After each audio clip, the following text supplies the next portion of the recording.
Welcome in, ladies and gentlemen, to the exciting mashup of the night, CatJAM versus Jduck, two teams that have been on the rise recently. And we've seen these teams go back and forth a few times in the past, namely in the Academy division a few tournaments ago. I don't remember if it was last tournament or the one before, but regardless, we've got a slightly updated roster on Jduck now with a few new players. And I think both of them have played in the Bulldozer tourney that we've recently had, and they've had some pretty good performances, so I'm excited to see them go. But joining me tonight is Waybaq. How you doing tonight, Waybaq? I'm very good, thank you. You? I'm very good. I'm excited to see these sets go underway. So we're starting off with the Demogorgan. Following that, we'll be seeing the Plague and the Deathslinger. And if we do make it to that Deathslinger tiebreaker, that means we'll be seeing two sets on Suffocation. You can see Oblivion has located Peps right off the start outside of main, which honestly a good pre-run from Peps because main is not the best place to loop on this map. But now he's made it to a short wall. He's decided to drop the pallet straight away, just playing this safe and now going to make the window. Could potentially be a life. No life. Taking chase back towards Corrupt, towards 11. It comes through and continues to chase on the LTs towards 11. Yeah, we see Oblivion vaulting this T. No Bamboozle in play. What do you think about that, Waybaq? Do you think that might be a correct decision or maybe a mistake? It seems to be working out fun for him currently. Quick down coming in on the ace. Yeah, well played from Oblivion. Choosing to take him towards the hook front main, and hopefully going to be getting Opera's Weasel on the nearby jump. Yeah, so this is not the best map for Demogorgon, but I think it is pretty good as far as maps go. Probably better than Warrior Fields, in my opinion. So he definitely has the potential to get good results and to get value out of perks like Pop and Pain Res, but yeah, no reason to lose the Noed because that just really changes the game once you get to the end game. So I would never take that off anything. I quite like this build. If Oblivion is confident. If I was a little bit less confident on a demo, or if I was versing very strong survivors, I would probably be taking Bamboozle over Pop. But either way, you really want to take those three other perks, Noed, Pain Res, and Corrupt. But yeah, we see Oblivion back and forth between the hook and the gen. One of the key differences right now, guys, with this position is that you have to get onto a gen and work it for 5 seconds in order to stop the regression. And we saw Leggy actually had to go back and forth to be able to do that with the gen, as Oblivion was stopping him from working that for 5 seconds. But now he's just confirming that second stage on Peps.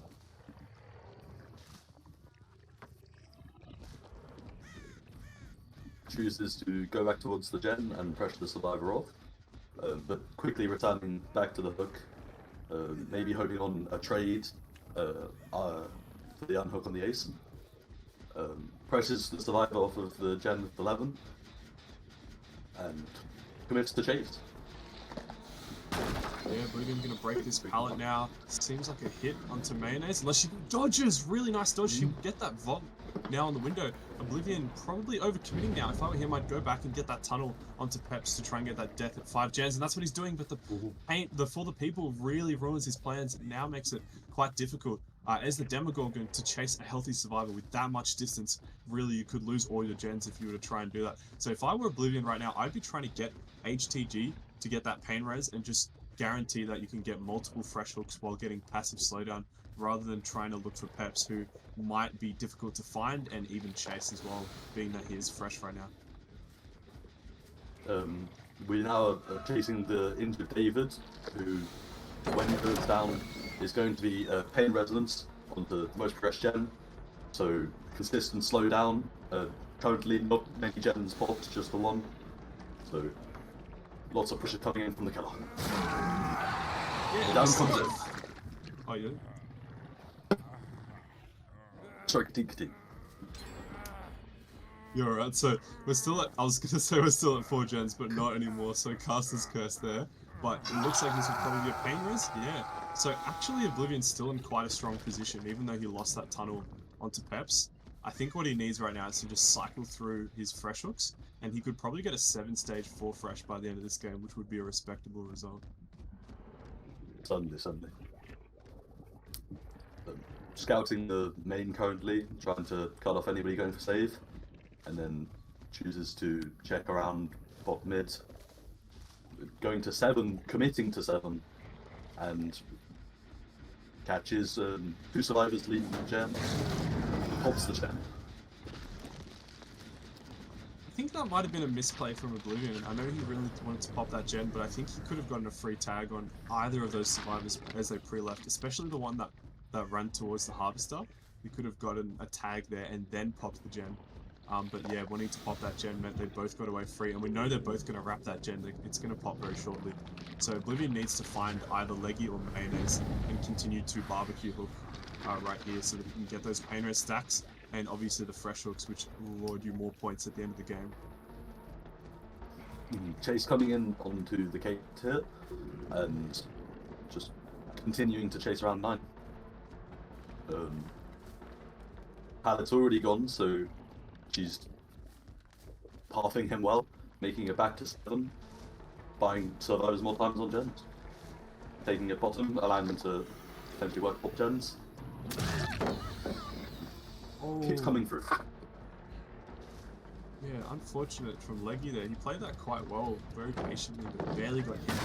Maybe because of the ping difference here, as after all, we are seeing a Southeast Asian team playing against an OCE team, so there is about, what, 120? Oh, unlucky from Leggy. So he's going down in the corner, going to waste as much time. If he's lucky, I think there's actually a good chance we'll get no Scourge hooks here, as obviously this is a very big map. So I've found often when you play on this map, you have, especially in this bottom right corner, or even like the bottom left corner, you might not even get a pain res at all. We'll see how that works out. Yeah, no pain res it seems, unless there was no generation. But we know there certainly was, so unfortunately for Oblivion, he has to miss out on a pain res. He still has 1 on Mayonnaise, and she is the fresh hook, so he wants to try and track her down and get that before the end of the game to guarantee that he gets all 4 freshes and gets the most amount of points possible there. Opposite TP towards top, and hopefully catch survivors leaving gens for the hook. So far unsuccessful in that feat. Coming to pressure the main gen, which is very high progress, and pops before anyone's found. And the pull coming through, this is pressure currently depleting. Ooh, Chase coming in on the UE. Here we go, we have Mayonnaise, the CEO of DeadByOCE herself, getting into a chase against Oblivion. This is our final fresh hook and also one of our last pain reses. But the problem is we're at 1 gen remaining and we have 3 survivors who can either cycle body blocks or double the gen. So if CatJAM play this correctly, they should be able to prevent her from going down at least before the last impulse. But unfortunately, Mayonnaise ran into a dead zone. Might have been a miscomm there, not knowing whether or not that pallet was still up, or a survivor not setting up for the body, but they decided to pop the gen instead, and regardless, Oblivion's going to get his final hook stage right now, which is the 5th hook of the game. If he camps this, he'll get a 7 stage 4 fresh, which seems like the most likely result, unless he's going to get a 2k here, or maybe force second on Maya, and then go for, I don't know, yeah, it wouldn't really be worth forcing second and then going for someone else. It would be the same as just camping her to death. But if he were to get a 2k here, he could probably get an 8 or 9 stage out of this. So it really just depends. He has his Noed right next to the hook, which is incredible. It makes it literally impossible for the survivors to save this. Absolutely impossible. So we'll see how this plays out. Choosing to camp. One of the gates is open, so more than likely all 3 survivors will just be leaving and playing it safe. And that's what happens. 1k7 comes through. Yeah, very respectable result from Oblivion there. Demogorgon is, in my opinion, probably the weakest killer in the pool, if not Doctor. But Demogorgon's probably a little bit weaker. I don't know, actually, it's a hard comparison. But yeah, one of the weaker killers in the pool. So 7 stage result with 4 fresh. It's definitely a lot of points if the survivors just play this effectively, just have decent chases, die in the right location and pop the gens. It is very doable to beat that result. The only thing I can really see going wrong for Jduck is if they make a big mistake at the end against Noed and allow a few slugs, then I see CatJAM's killer having the potential to take over those points there. But yeah, we're going to move to intermission and we'll swap the teams around and see how they do after a short break.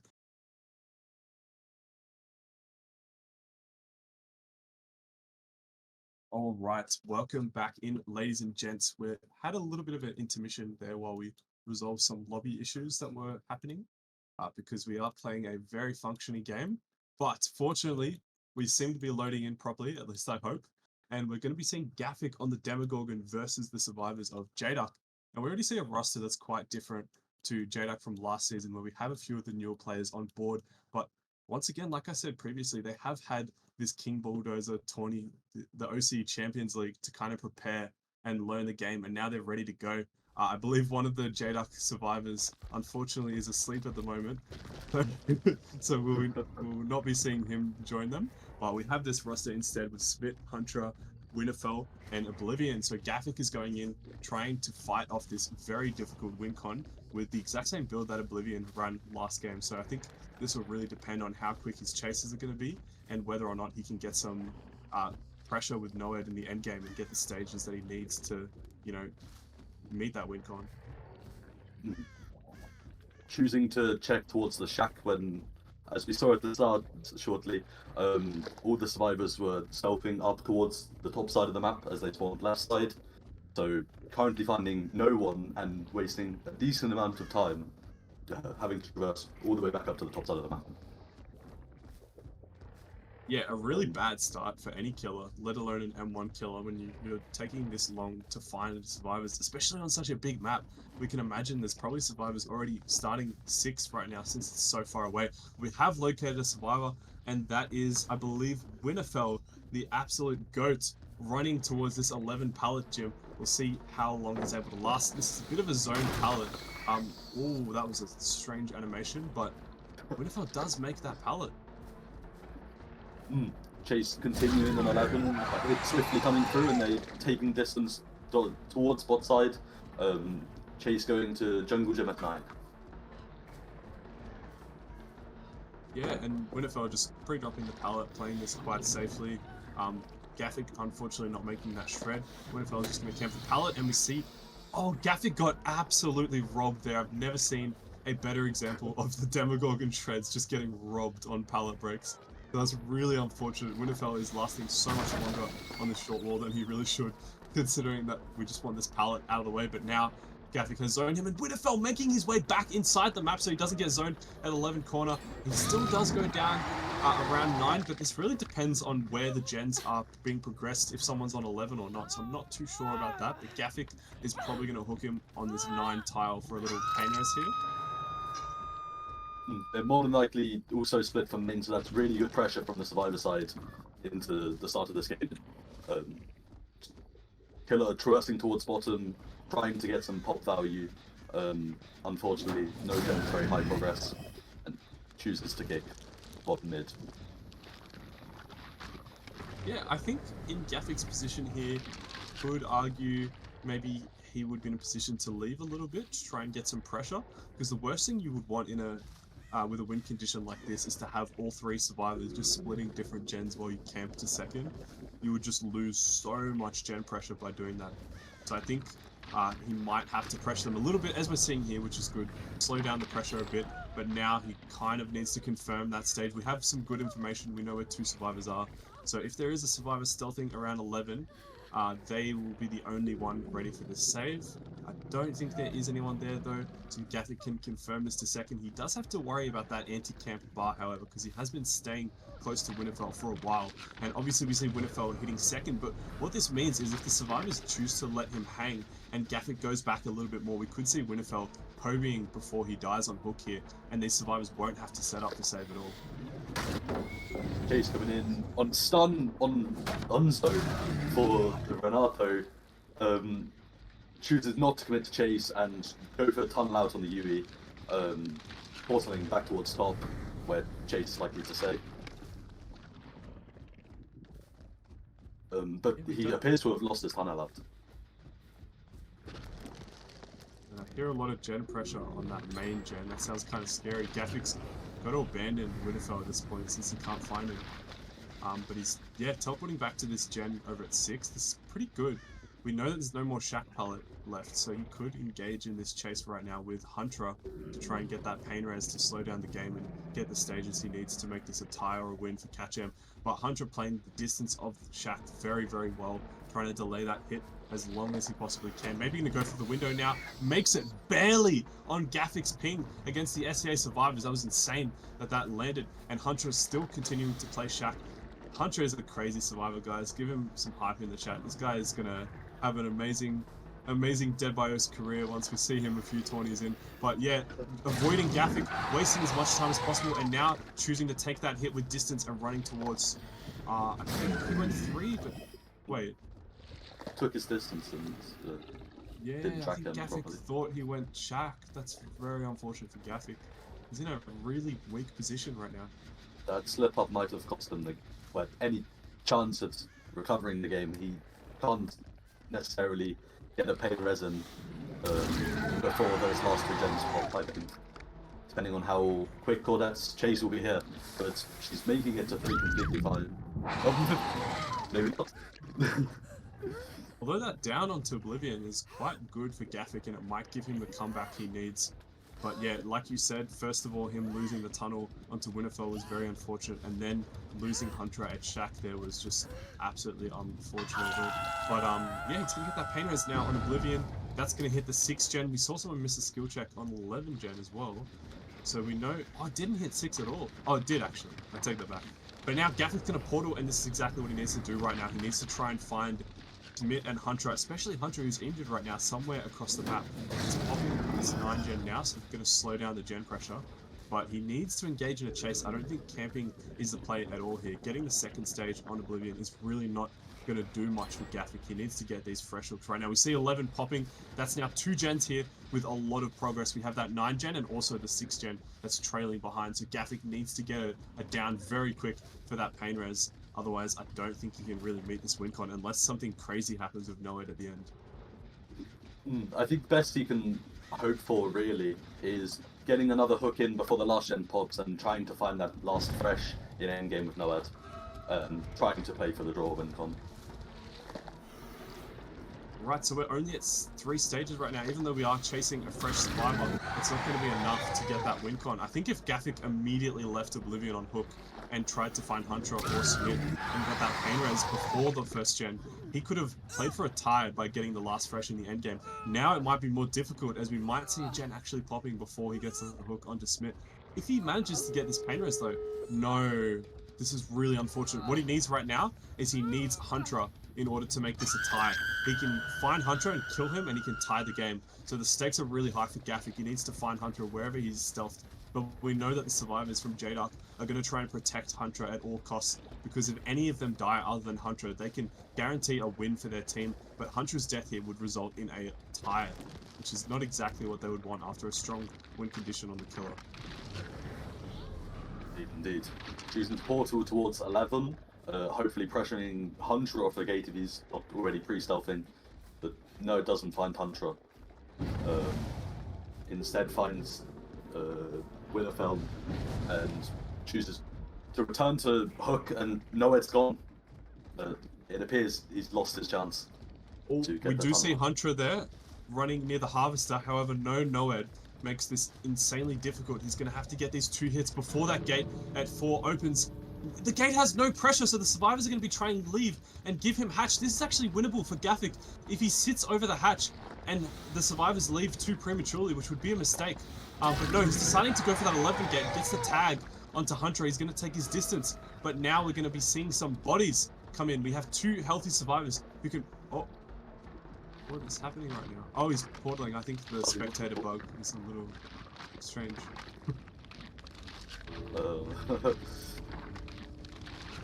Yeah, this is like big issue. Oh. Oh. Oh, wow. Okay, I think Gaffic just got completely robbed there. I'm not gonna lie. I thought that was a spectator bug, but it seems like... But regardless, there we had 2 bodies ready to go. So even if he got that portal in, he would have had to take those 2 hits, and I think it's very, very likely that Hunter would have escaped there. So yeah, that's going to be the win for Jduck, and we're going to be moving to intermission now. And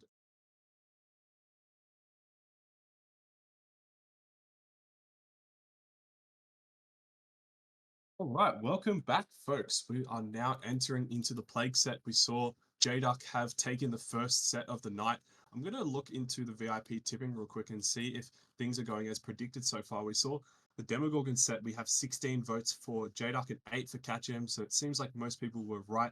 about that. But conversely, we're seeing the exact opposite with the Plague set, with 16 votes for CatJAM and 8 for Jduck. And we're also seeing a bit of a closer vote in the Deathslinger, with 13 for CatJAM and 9 for Jduck. So it seems like obviously we know that this is CatJAM's pick. We have Sir Smonk on the killer. He's a very revered killer, and he likes some of these tactical killers where he can play his macro very effectively. We're seeing Double Apple as the Hematite Seal add-on has been banned, and that was Sir Smonk's favorite.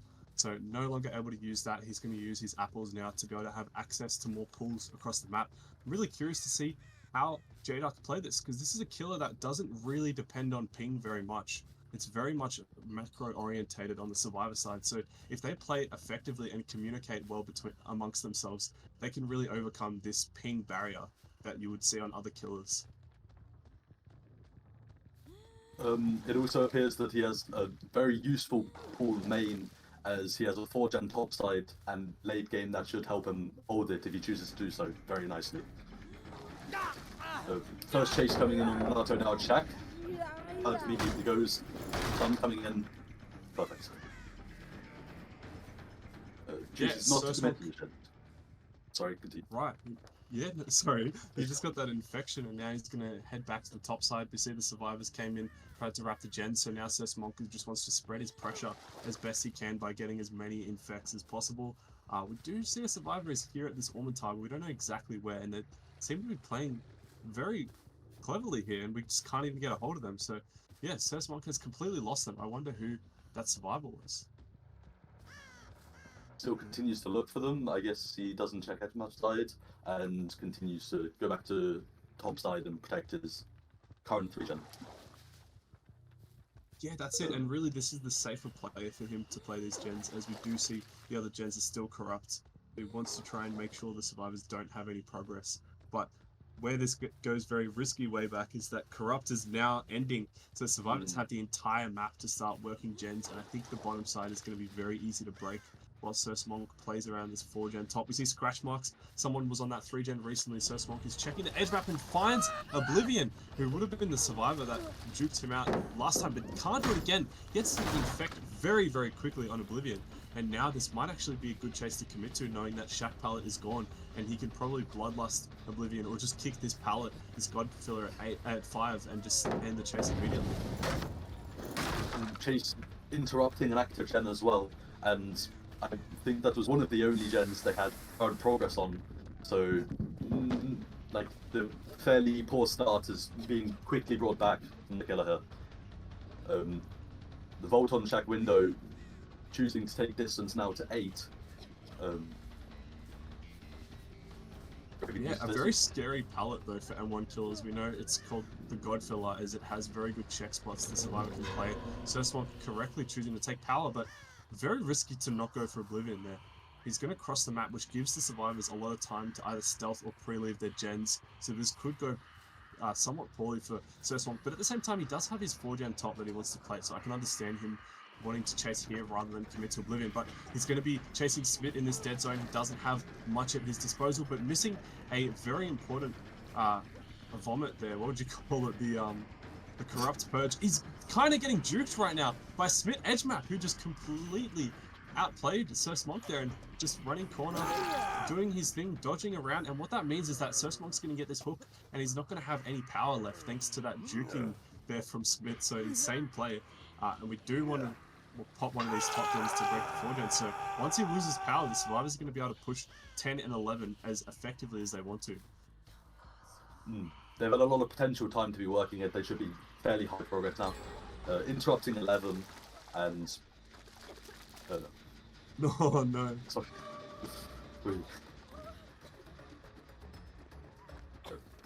She's going towards top mid, away from that 11 gen, which he did not pop. Potentially a wasted opportunity. Chooses to stone the survivor back towards edge 10. They continue to run a fairly unsafe pallet main, and he's choosing to pop the gen at 11 and hopefully go back for his time out. Yeah, I think a good call there from Smonk. Using that pop before it expired. The gen being at around 95% means that we get a lot of value out of the pop goes the which will knock it down to about 60 something percent with the 30% regression. So now grabbing his power at top mid, this is really crucial for Sir Small, because once he loses this power, he will not have any more powers inside his top gens. So he needs to get this hook deep top, either that or a pain res to stop that 11 gen from popping, and he can once again get in control of the game. He still has a lot of his power remaining. I believe it's a minute, the base duration, so he would have around 30 seconds remaining, which gives him enough time to probably catch another survivor top and maybe start a snowball going. I don't think anybody can currently work the topside gens, so they're having to likely cleanse bottom side and set up for the pool. With power currently, it's all unsafe. Pool comes in without the cleanse though, and he's returning for that tunnel out on the ace attempt. Initiating on main. Yeah, we start this pallet up, and Smith is going to just drop it early, giving him a bit of distance rather than risking playing it, which obviously it's not a very strong pallet. But yeah, taking that distance there, and now it's going to make its way back to the pallet again. Wow, wasting a lot of time. Smok is going to now commit to Winterfell with Bloodlust 1 on this very weak pallet. It seems like he can get this down pretty quickly, especially on ping, and Winterfell is going to have to pull off something crazy to survive, and doesn't look like he can. The best he can do is vault this window, maybe? No, not even that. So he gets the down on Winterfell. That's going to be a fresh hook on the top side of the map. He's going to be using his agitation to make this pain res hook at 1. I really like the idea of agitation on Plague, especially being able to get those deep hooks and those pain res hooks, and it just makes it significantly harder for the survivors to rescue against. Opts to use his Pop Goes the Weasel on 1, however, because 11 is still high progress and could potentially be being worked by Renato, as we saw he pre-left 11 after the hook was deep 1. But no, it's getting interrupted. Oh, no one's working. Sorry. More than likely, they're just stealthing bottom, waiting for cleanse and going for pool. Yeah, but that's good that most of the survivors are bottom right now, because Smunk is getting free hook progress on Winterfell while the survivors aren't really doing anything effective with their time. I think maybe one of them's on that 7 gen, and the other 2 we see them running around here. So Smunk has the choke spot of the map kind of knocked down. We see one of the survivors, Hunter, making his way across the map, which is really good, because that paves the way for the other survivor to now come in and go for the rescue. But that means Hunter is going to have to sacrifice himself, dying at this 11 corner, as there's essentially no pallets left on the top side of the map. And that's, oh no, there was a pallet at 11, but I don't think he realized. That could have actually bought him quite a bit of time if he ran straight to the pallet then. That's another hook back in the 3 gen. There's not a lot the survivors can do right now. He's going to attempt to cut them off from crossing to bottom, going straight to 3. But catches them at 1, then didn't pre-leave. Hopefully cutting them off from pool, going back around main. And it appears it's going to be a trade from Yui here. Not Yui, sorry. Claudette. So, yeah, Oblivion taking it down. Smok's going to slug and go for the tunnel onto Hunter, which I don't know if this is the best play, considering Hunter's not death hook, it's just 1 hook, but it still is good for Smok to get that extra hook stage. We see an ace that's Smith down on the bottom side. Could this be a pallet save here? Potentially. We see the pickup immediately. No one coming in, unfortunately, so Smok's just going to get that hook. It's going to carry all the way to 10 thanks to agitation, and Oblivion's still on the ground. Let's see if Winterfell is going to be able to get the pickup in time.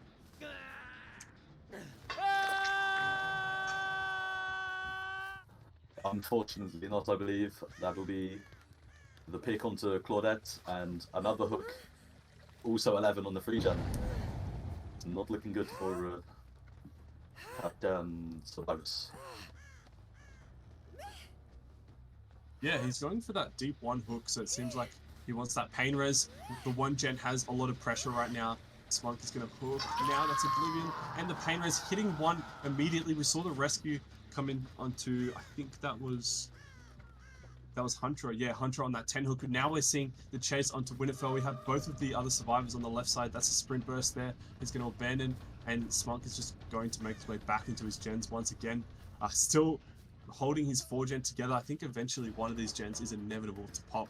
But that being said, the question is whether the survivors can break 2 of these gens or not. We see the blind coming in from Smith, unfortunately fails the blind, and now he's going to go down. This is, I don't think this is the death hook either. Am I mistaken? I think this is our last survivor on just I one think hook. he is dead. I'm not completely sure that's right. You But could that be right, will actually. be another hook topside, which is not particularly good. Yeah, the no, death you're comes still in absolutely place. right. Yeah, Oblivion is the last survivor not on death hook right now. Getting the pop on 10 is huge right now, but he can't commit to the survivor. He needs to go for the 1-at-1, but 1 pops. So now Smunk knows that he probably should commit, but it's just not doable to commit to someone bottom side in this position. What he needs to do is just keep playing slow between his 3 gens here. He knows there's no pallet, so he can get downs quickly. We see Winterfell, we've got to watch out for that sprint burst, so we don't want to overcommit. We saw a survivor at main. I would have probably committed to them instead, rather than Winterfell, who's walking around with sprint burst. So Smunk coming to the mid side of the map, trying to catch Hunter off guard, which would be a good plan if Hunter put himself out of position, but he's just not. He's playing this slowly. We now need to try and find Oblivion, who's pushing that 11 gen. He's going to pre-leave it effectively. This is the survivor to chase right now, Smunk, but the problem is that we have 2 survivors that are going to double that 10 gen, so we really need to get this down onto Oblivion immediately and then slug it and go back to 10. I think he has a little bit of time to commit now after he kicked this pallet. However, he will need to go back to 10. Otherwise, Oblivion will probably be able to run him long enough to pop the gen. Yeah, to drop on the God pallet and then go straight to 10. Both survivors are completely dead zone. The whole of topside is pretty much dead. And yep, the down's going to be coming into Renato shortly. Yeah, this is very unfortunate from Jduck. It seems they were very confident he would commit to Oblivion there, and they committed to a double on a gen in a corner right here. This could still work out their way if they both hang around and play carefully and don't give the quick down. Whoever Smunk commits to, the other survivor can go for the gen. And Hunter needs to crawl to deep 11 so that he can't get picked up near the gen. And what that would mean is the survivors will be able to start doubling it the second he picks them up. But he's going for a dry kick. That's a 5% regression. We saw that changed recently when the devs tried to make the dry kicks a little bit stronger. Smunk walking up to this 11 corner, trying to find Hunter, but he can't locate him right now. Opting to instead chase the Yui and Claudette. Hunter still completely slugged topside, and can't afford to leave the gen for too long and commit to either survivor. So he's just holding choke from bottom. Yeah, this is just absolutely, like, what can you do from the survivors of Jduck right now? I guess they could try and play for a bleed out, but I don't believe that would be that beneficial to them. And we do see that gen's regression. We see Winterfell trying to cross around the water tower, exactly what you need to do. Smunk cannot commit to that as he's scared about Oblivion being able to go pressure the gen. We have no idea where Hunter is anymore, so this could actually be a comeback from Jduck. All they need to do is pop 1 gen, and they've set a strong win condition here, or at least much better than what we're seeing right now with the 4K1.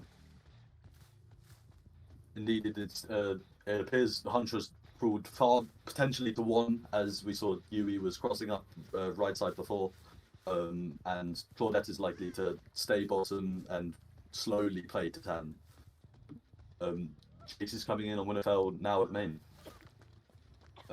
Not many resources to use, so Chase, unless you can bring a bottom, is likely to be short.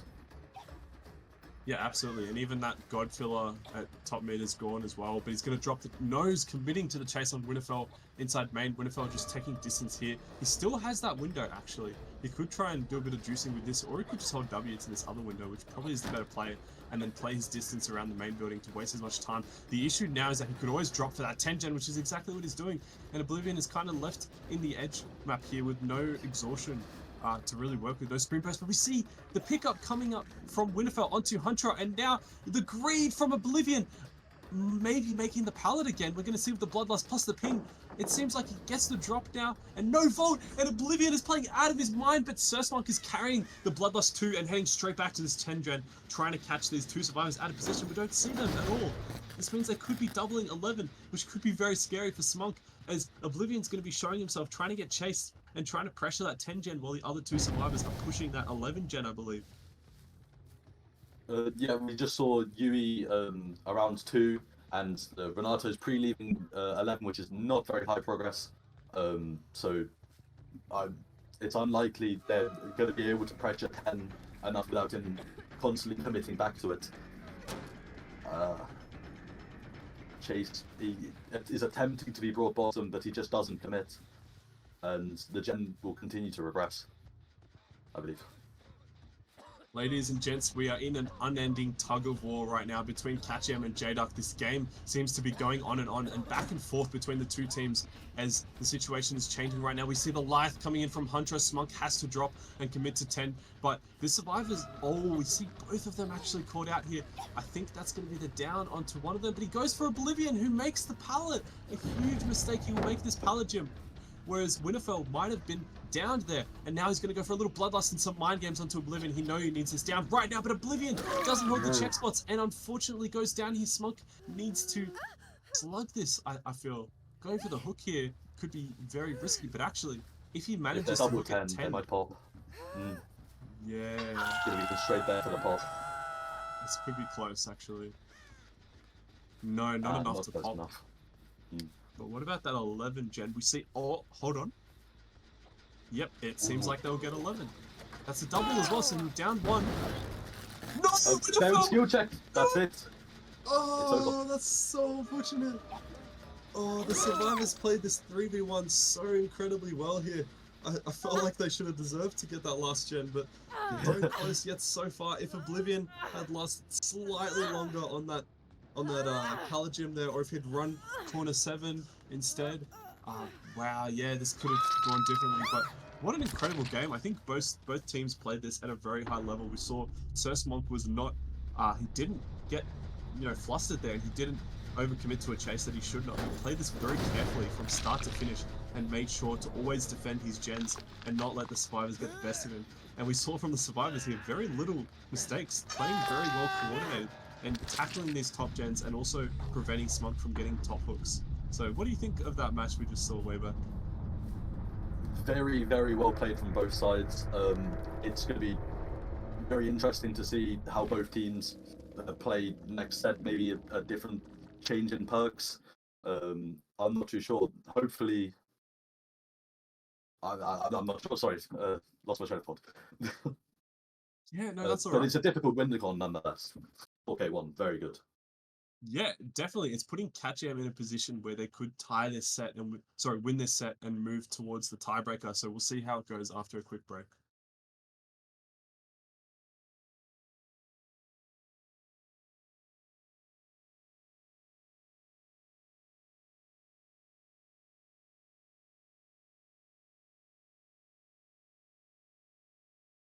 Welcome back in, ladies and gents. We're going to be seeing a -2 to Gun Cotton and to Jduck with a killer fault restart.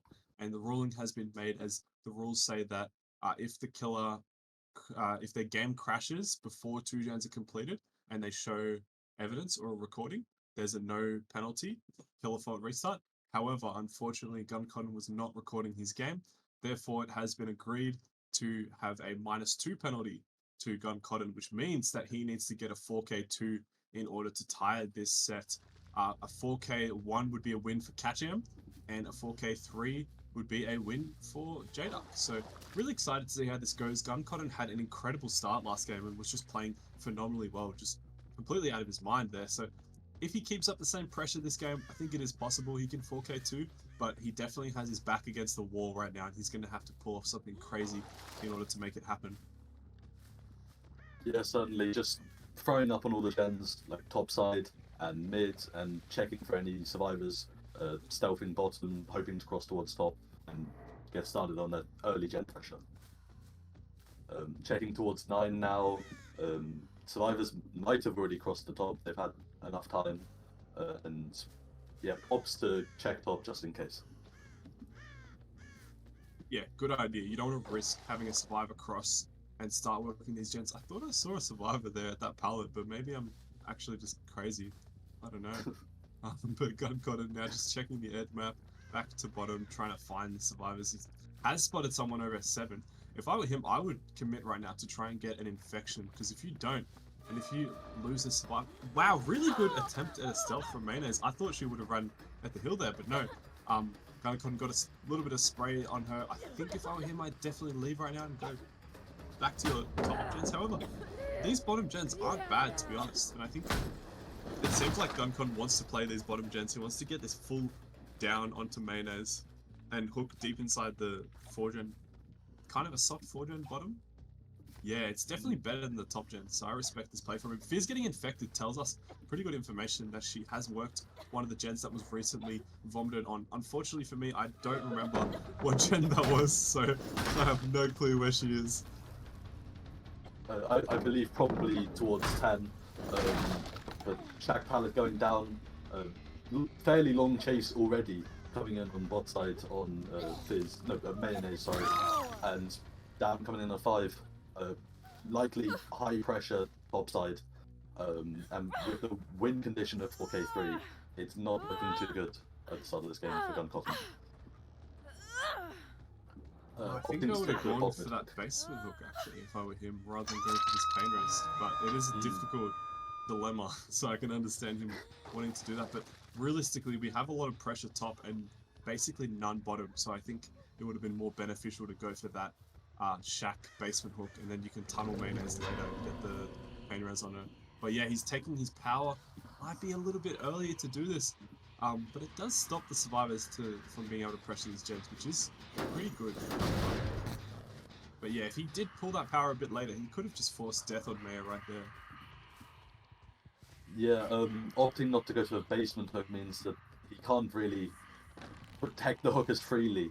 He has to stay in the area close and, like, Chase is on Kate now, going very leggy. Oh, that was an inch away from the vomit. Alright, so Gun Cotton sees Peps coming in from the mid side of the map. It seems like he wants to just make sure Maya gets to second stage here rather than getting the tag onto Peps, because we do know Leggy is hanging around with his paws trying to go for that unhook. So hits the second stage. Gun Cotton now trying to find Leggy, who believes to be somewhere on this right bottom side of the map. We see the crow. We know that we found Leggy here, and we get stunned, losing our power. Unfortunately, that's going to be Leggy just making his way away from bottom side. That was probably a smash hit there, but Gun Cotton once again returning to hook. May be able to confirm, especially if he picks up this power. I don't see how the survivors are going to be able to rescue her. Once he grabs that power, he's in a very strong position, and all he needs is to make sure they can't run in for a last second save, or potentially just break these gens even after Maya dies, which could be a possibility as well. Still has his 4-gen bottom, and it's looking like it's going into a 3v1 if Ace doesn't come into the save soon. So still high pressure, looking maybe towards a 4K2 if it's played really well from Gun Cotton. Yeah, he's got the choke under control. This is amazing on a map like this to know that all the survivors are topside, so you can just keep at that choke, forcing death on Maya, and now he is overextending over to the top side because he wants to get a pain res as quick as possible in order to make his way back in the game. But returning to mid, this could be risky because he doesn't know exactly where survivors are. He has the assumption that one of these survivors has probably crossed, which I would assume they would, probably Peps, but he has no clue where they are. They could be anywhere bottom side, and his power's about to run out. So if I were him there, I would have actually committed main and gone for that pain res while you still have your power up. Now he has to play the slow game, and the really unfortunate thing here is that CatJAM is going to be able to fully reset, fully cleanse topside, and they're going to complete that 12 gen before they even start pressuring these bottom gens. Also cannot afford to let a single one of the bottom top gens go. Did you catch what just happened there? Yeah, still has power up, throws up on gen, no infection. Unfortunate. And a missed skill check here. Who's the culprit? Is it Fizz? Is it Peps? Guess we're about to find out. More than likely, someone have already crossed the bottom and has started pressuring the bottom gens. I don't know how much you can commit to Chase's top right now. But chasing Leggy right now, who's opting to stay on the filler at 10. This is kind of a scary palette for Plague, because if you don't respect, sorry, you can, oh, never mind. I was going to say you can get stunned out of your power, which is pretty scary, but yeah, he gets that down in actually a reasonable amount of time, and we're seeing the value come in from the, oh, I forgot what it's called, amulet? Something amulet? Yeah, the extra 20 seconds. Yeah, the 20 seconds longer. Because that means he still has, what, another 30 seconds at least of his power. I don't know why he's going top here. I think this is a huge mistake. I think he needs to find that survivor that's bottom and get a bottom hook and a pain res on them. but he's committing to main. We know there is a survivor here. Oh, there actually might not be anyone here. He might have wasted the rest of his power by coming top. Survivor running in around bottom mid. They're probably not going to save Leggy, but they're hanging around like a vulture. So Gun Cotton has to keep his eyes on that. He might be able to find that survivor stealthing. No, he's just going to lose his power before he can get any value. But he can pop that gen if he decides to, before his pop runs out. Not very high progress. It's better to just try and secure the second stage here, I think. Yeah, especially getting the infection on Leggy is quite huge before he gets unhooked. Maybe they're just working 7, it's still in the 4 gen, and after that if they just complete the topside gen, it's free for the survivors.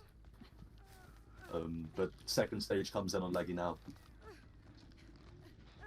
Infection on Fizz, so they're likely pressuring the gen at 5 where he just vomited. Yeah, exactly. We see 7 is the gen with the pressure right now. Guncon has to go interrupt that. I think there's a mistake coming to 5. You know that 5 is nowhere near popping, but 7 could actually be scary right now. Peps might have been on this gen for a while, so I think he should immediately go to that gen and vomit on it to the very least get Peps infected. But we see the rescue actually came into play. Fizz now running around in circles, so I think Peps actually got that unhook, and since Leggy wasn't fully infected, he didn't transfer the sickness to Peps. But now we're abandoning Fizz. We've found Peps around this 3 side of the map. We can probably get this infection and then just go back to our gens. Once again, I think I'd be a little scared of that 7 gen if I was Guncon, because I didn't see it. But maybe he heard it from the distance, I'm not sure, and maybe he knows that there's not much progress on it. Yeah, we saw, I think everybody crossed the top side, so he's committing chase top on Leggy, I believe. No, Fizz, sorry. Who's just going to die corner since there's no RNG left. But I believe, is that main gen pops? There, yeah. So he still has 2 pain reses, one on Fizz and one on Peps. So I think he's probably going to get one now. So that might hit either 5 or 7. Really depends. We know there's going to be a survivor. Macro-wise, we have to have a survivor staying top who can get this unhook. So I think, honestly, Guncotton's best play there would have been to just check 1 very quickly. Because if he finds that survivor and slugs it, it's over. He's won. Or he's tied the game.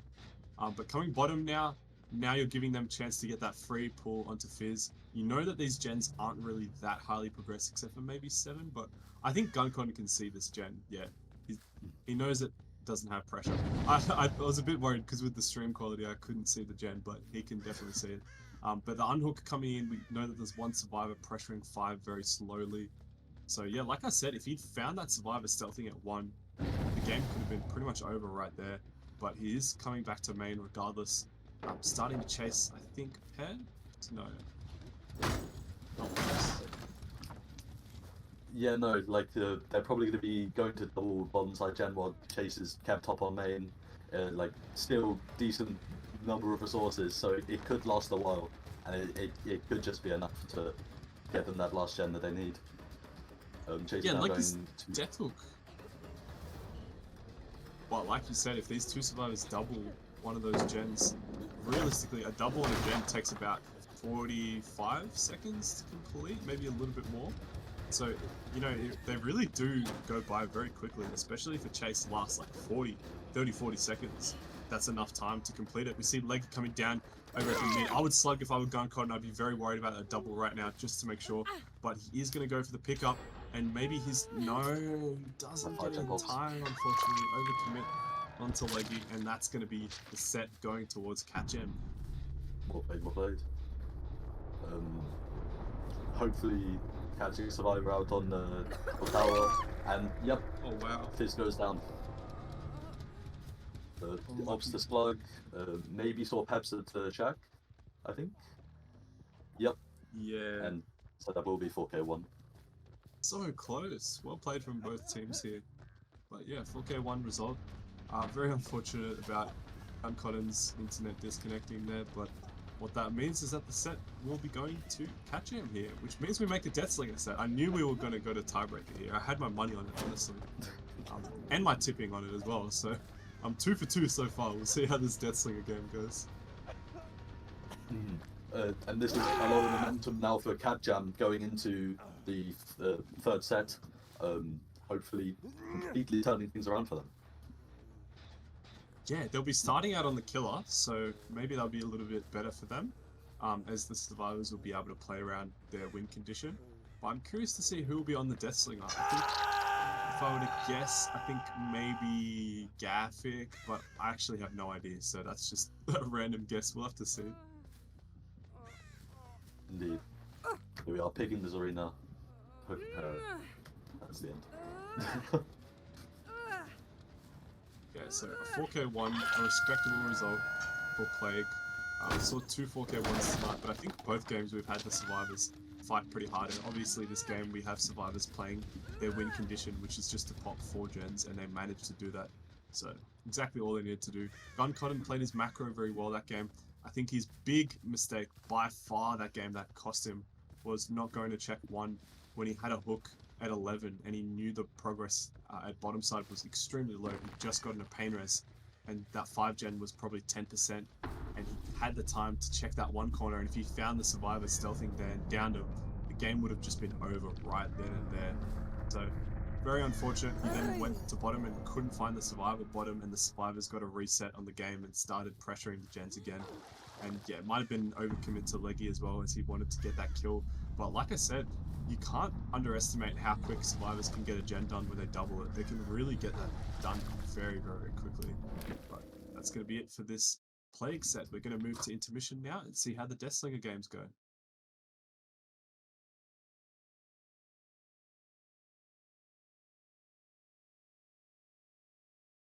All right, welcome, ladies and gentlemen of the OCE region. We're now going to be moving into this thrilling tiebreaker between CatJAM and Jduck, which these teams have been going back and forth with each other like a tug of war.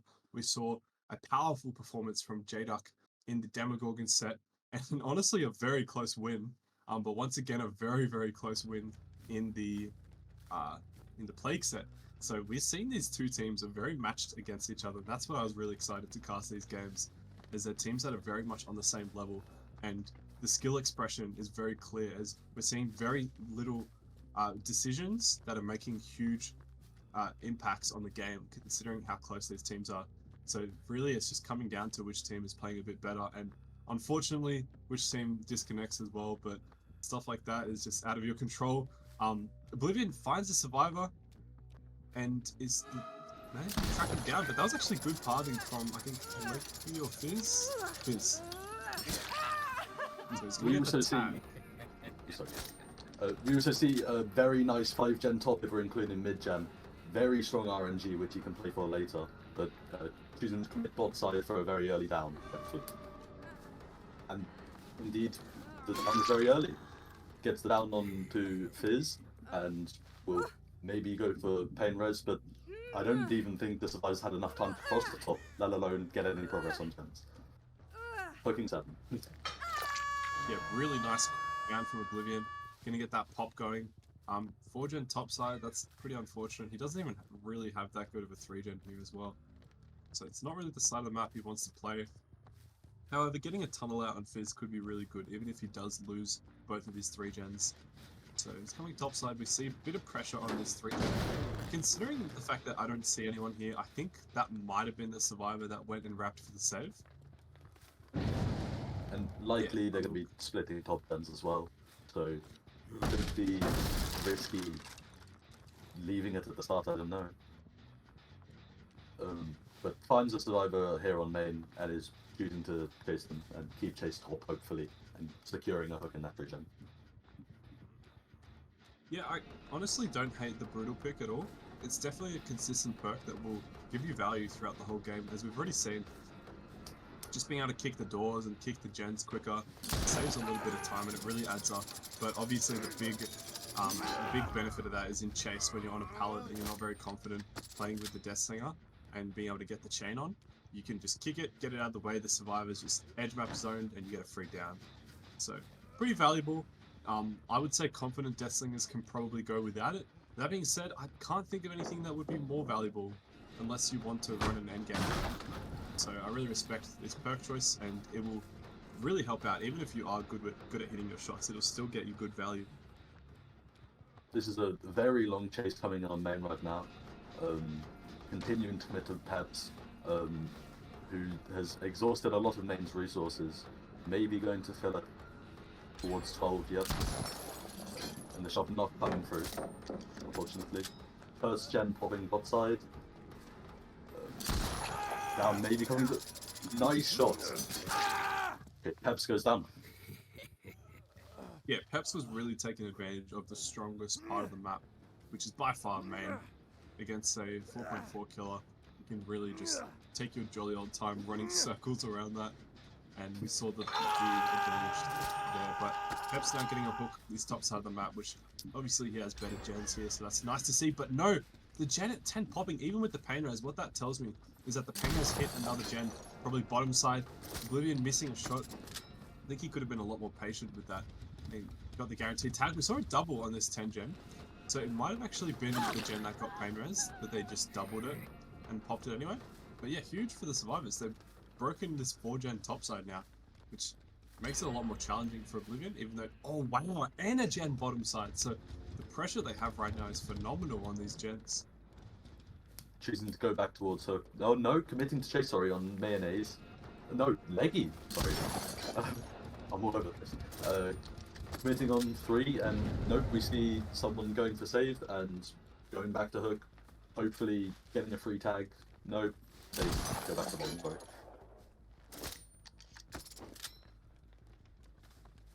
Just chooses to hold choke towards hook, sorry. No, you're right, sorry. Peps is hitting second stage now. Oblivion has confirmed it. We found a survivor around his right side. Once again, I think too ambitious of a shot. He could have been a lot more patient there and just gotten the shot before he made the water tower. But yeah, gonna force death on Peps. I don't see any reason why he would leave Peps right now. We had that gen at mid that we can actually kind of pressure, which is pretty good. Even if we just walk up to it and fake our ADS a little bit, I think it might be enough. But the save coming in, a very ambitious play from Leggy there, running and making his way in. Peps is just going to play his life. If I were CatJAM, I wouldn't be trying to take hits for him, to be honest. I would just let him play his life at main. And I actually think him coming to mid is a huge mistake as well. The survivors could have just doubled that mid gen and let Peps just play main for his life and lasted at least 30 seconds on that main building. But yeah, now we have the risk of Oblivion getting more fresh hooks and getting the painers, since he's not going for Peps anymore, which I think is actually worse than him getting the tunnel out. So yeah, I think quite a big mistake there from CatJAM. They should have just let Peps play his life while they doubled mid, and honestly they would have probably had the gens popped by now, or at least very, very close to being popped. But Fizz, fortunately, is not fresh, so we see the second hook coming into Fizz. I'm curious to see who is pushing main. If it's Leggy or Mayonnaise, this could be kind of scary for CatJAM. They really want to try and prevent more fresh survivors from getting hooked, as that pain res slowdown is really just going to stop them from popping the last gen in time. And also, obviously, the killer will get additional points for hooking fresh survivors. That was a fairly free save as they were going to main to pop the gen, but no one came in, and so it looks like he may be able to camp Fizz out and continue to play the 3v1 with a fairly weak region. Yeah, it looks like he might be able to do that exactly, yeah. And I think that's just a consequence of the survivors not doubling out mid and Peps running towards mid, which really made it impossible. But the save coming in, and Oblivion just couldn't stay too close to the hook because of that anti-face camp, unfortunately. We see Peps healthy. We really don't want to chase him, least of all. But we want to try and get another fresh survivor. I think that would get Oblivion back in the game to get just a single pain res. It would allow him to get probably like a 7-8 stage result here.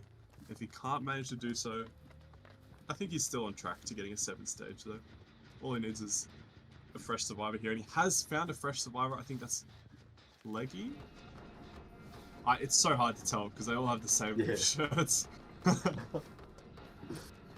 Choosing to take chase towards bottom, effective use of distance, and blocking LOS as well, so no chance of them getting caught out here. Survivors are... Amazing nice shot from Oblivion. Oh, the body coming in from Peps and the last gen being completed. What this confirms is that Oblivion will not be getting anyone else but Leggy. He will probably be getting Leggy here, which is good for Oblivion. Gets him 7 stage 3 fresh, but CatJAM I think are pretty happy with that, as that could have gone a lot worse. They could have had, if Leggy were downed and hooked before that last gen popped, we could have had a prolonged game there where Oblivion could have got 8 or more stages, including all 4 freshes, but no, instead CatJAM was able to just ensure that Oblivion gets his 7 stages here with 3 fresh, which is, I think, very beatable if our Deathslinger from CatJAM puts on a good performance. I think the average stages from Deathslinger is probably a little bit higher than 7. I'd say maybe 8. Yeah, yeah. Or maybe 7 for fresh. Not too sure. Yeah. But I think they'll just leave, right? Or do you think they'll go for the save? It's not okay. worth risking it. Yeah, no, exactly. There's no point going for that save there. Interesting tactical FTP at the exit gate. But yeah, so the 7th stage, 3 fresh hooks there from Oblivion on Deathslinger. Shortly we'll be going to an intermission, and we'll be seeing. I'm very curious to see who CatJAM's Deathslinger will be. But I think, honestly, this is exactly the result that's like kind of in the middle. It's kind of beatable and kind of not. So I could see this really going both ways. If Jduck pops off on the Survivor, I could see like a 4, 5, 6 stage and a victory for Jduck. But if our Deathslinger from CatJAM plays well, I could also see a win from CatJAM. So really, this could be, the ball could be in anyone's court. I think probably leaning towards CatJAM if they play well on Slinger. But we'll see how it goes after a quick break.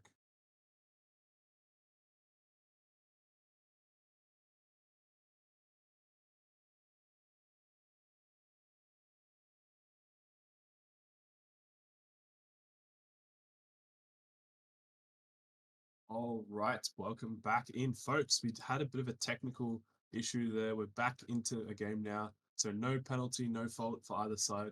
We're just loading back into the game. Florence spawning in on the Deathslinger. Interesting build. We see Pain Res, Ruin, Noid, and Corrupt. I quite like this build. I think the only issue I have with it is probably Ruin might not be the best, most consistent slowdown in the game. I think you would get more value from Pop. I think you'd also get more value from Sloppy. So I think there's a few better options there, but we'll see how the value goes into play. It really depends on the RNG of the totem and how long it takes for survivors to find it. We also see a 3-1-3 split, so not particularly strong for the killer. So looking in late game, not going to be able to necessarily hold 3 gens. Looking more for playing for stages and reaching that win con, which is pretty doable. Close is him. Wow. Very Managing to down. find Hunter.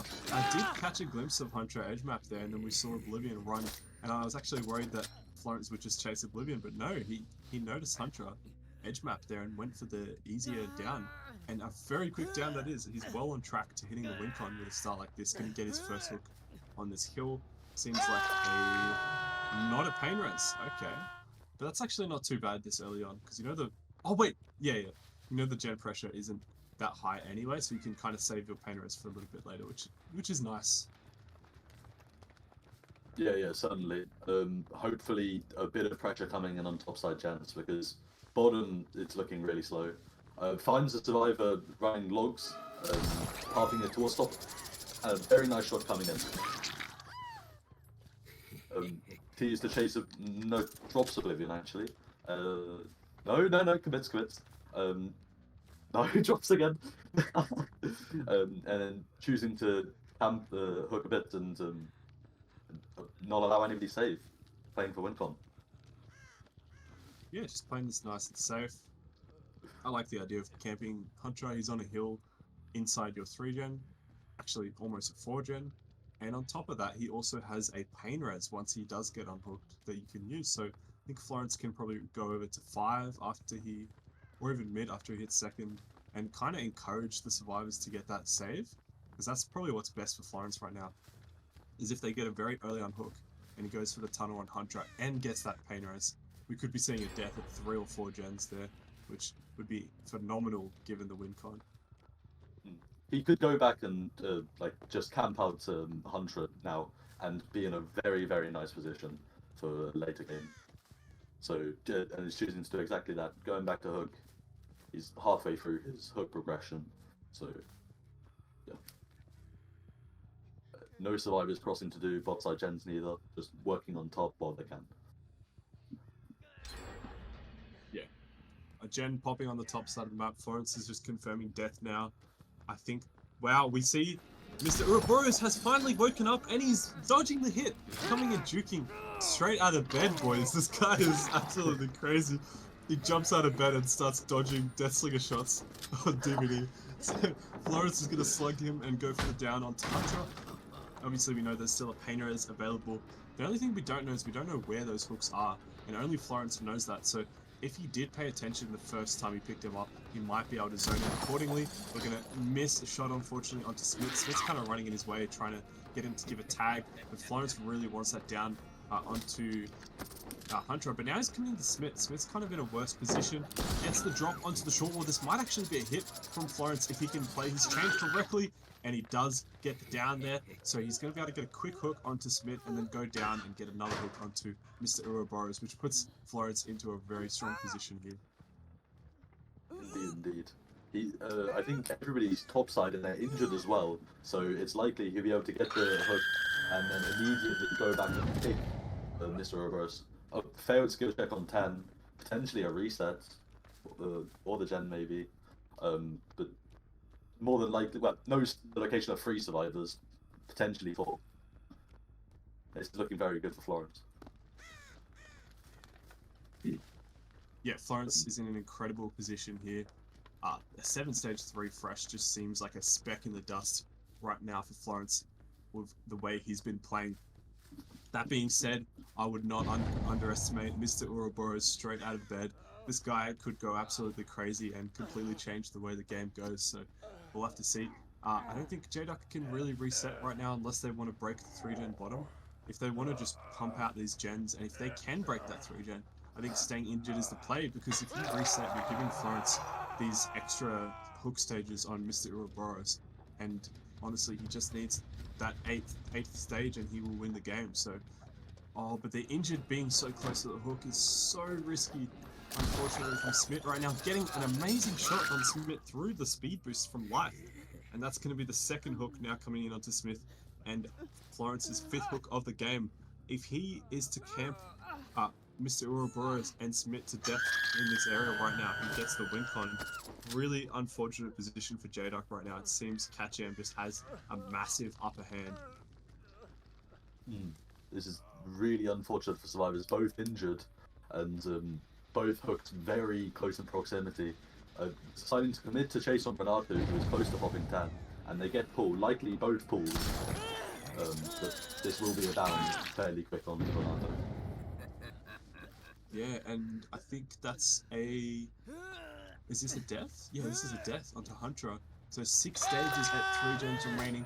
We would have to see Jduck play absolutely out of their mind in order to beat this win con with 6 stages at 3 gens and all survivors injured plus Noed on top of that. I think resetting it just is absolutely not viable at this point. You have to just pump out these gens and you have to rely on having one single chase that lasts this long, maybe an adrenaline that comes in. We do see the reset on Mr. Ouroboros. I think probably a mistake, because we do know as soon as Oblivion goes down, he gets hooked. That's already game right there. Just one hook on Oblivion ends the game. So survivors resetting, in my opinion, is quite risky. But at the same time, you could argue that breaking the 3-gen is very difficult with injured survivors. So we'll have to see how this plays out. At least they did get their resets up, and now they're going to be taking hits for Oblivion, which is quite good. You want to make sure that he definitely doesn't die no matter what here. I think they should have played it slow, maybe stealthed everybody. Like, as soon as Oblivion's in chase, you probably should get to cranking out the gens, because you're not going to gain much with just resets. Absolutely. Oh my god, Mr. Ouroboros nearly breaking that chain, but he's going to go down. Florence is getting his 7th stage of the trial, but not yet a win. He will need one more stage in order to confirm a win, which means, I guess it's very free for Florence. As he just has Noed, he can just camp this hook. There's seems no reasonable way that Jduck can come back, but technically the game is still not over yet. Technically we're at 7 stages and 3 fresh, so if every single stage right now escapes, that will be a tie, and we're seeing he will not engage in this chase on Smith. We saw Oblivion kind of come in for the save but abandon it. It just seems so impossible and undoable at this point to pop these 3 gens before Mr. Ouroboros dies. Indeed, misses the shot on Oblivion, still like partially committing to chase, playing for best result. None of the gens bot side are any sort of progression, so it's not looking particularly good. Leaving Mr. Ouroboros early, however, to commit to chase on Oblivion, who gets stuck on a rock and will be going down shortly top. What the heck was that? What did I just watch? A little bit of yam from Florence. Yeah. Alright. So Florence is going to get that fresh hook now into Oblivion. That's going to be his 8th hook of the trial, and of course the win condition right there. So that's going to be it, ladies and gents. The win for CatJAM in this extremely close series tonight, with Jduck taking the first set, almost winning the second set, and even almost tying the second set. But unfortunately, very, very close with that Plague set, and that has been the difference. This Deathslinger set right here, however, has been an absolute sweep for CatJAM, with their survivors, especially Peps, putting on very strong chases against Oblivion's Deathslinger, Guncotter's Deathslinger. But now Florence is just putting on an outstanding performance on the Deathslinger, and seems like he's going to get a 4K at 1 or 2, maybe even 3. Very, very well played. Very like confident with his shots too. As you can see. Oh, he's insane. 360. He's the best player I see. I love Cornbo. He's so good at the video game. Look at him. No! Ooh, very nice shot. Cold. Okay, committing chase bottom. They're probably just working like, topside down. I've seen the dodge again. Rough. Oh, so close. But yeah, Florence Very gets nice. that down. I'll have to see what the gens are going to look like after this hook. That's a hook right on probably the only active jam. So, and that's death. There's now 2v1, 3 gens remaining. More than likely 4k3, 4k2. Provided Oblivion's working that topside gen. Or Yeah. switch to mid. Then Actually, 50. another thing I want to mention. Ruin being able to stay up this long has been so huge to Florence. So I guess I was biting my words at the start when I said it wasn't a very good pick. I was completely wrong. Hindsight, look at how well it performed here. I guess maybe Jduck probably tried to find it, but just didn't get the right spot. Oh wow, Smith going kind of crazy right now. I think they must have seen it at 5 and just ignored it, thought they could power through it, but with the constant pressure from Florence, there's not much the survivors could do. And Not gonna lie, I love to see this when the killer has like an insane performance. Like we saw that with boosted Wesker as well, and then they do the chases and they just get kind of owned in chase because I guess when they know it's over, the killers just go for absolutely dumb shots and just kind of mess around a bit, and the survivors just try and have as long a chase as they can, just for the street cred, you know. And I actually love to see it. Not gonna lie. What is this mind game right now? What am I watching? Yeah. Oh wow, we got down to 1 gem. That's actually crazy. But the down coming in onto Smith now. Florence is having the time of his life, you can tell. So he's gonna hook Smith, and now Oblivion will be our last survivor. Seems the game is well and truly over at this point. looking close to Shaq, he can just go straight to Hatch, close it, and the deal is done. It'll be tough for Oblivion to play the gates. We see, I think that's, well, War Gate 7, is that War Gate 5 as well? Both gates falling front. Oh, yeah, no hatch for you, Oblivion. Alright, so that's going to be Jduck taking this set 2-1, and I'm just going to go over the results of the week before we finalize the stream here. So it's CatJAM, right? Sorry, CatJAM. Did I say Jduck? Yeah. Oh, sorry. So CatJAM have won 2-1 against Jduck, and that means they'll be advancing in the next set, next Saturday night against Inception. We also have Inferno, who won 2-0 against Ruthless Raccoons, and they will be advancing against Resurrection on Friday. Requiem and Deception, we had Deception win 2-1, and they'll be advancing against Source on Friday night. And Inertia, of course, earlier tonight had the 2-0 victory against Copium, and they will be advancing against Silence on Saturday night. So what this means is these 4 teams who have lost, Jduck, Ruthless Raccoons, Requiem, and Copium are all in the losers bracket right now, and they're just going to have to wait for these next matches to happen.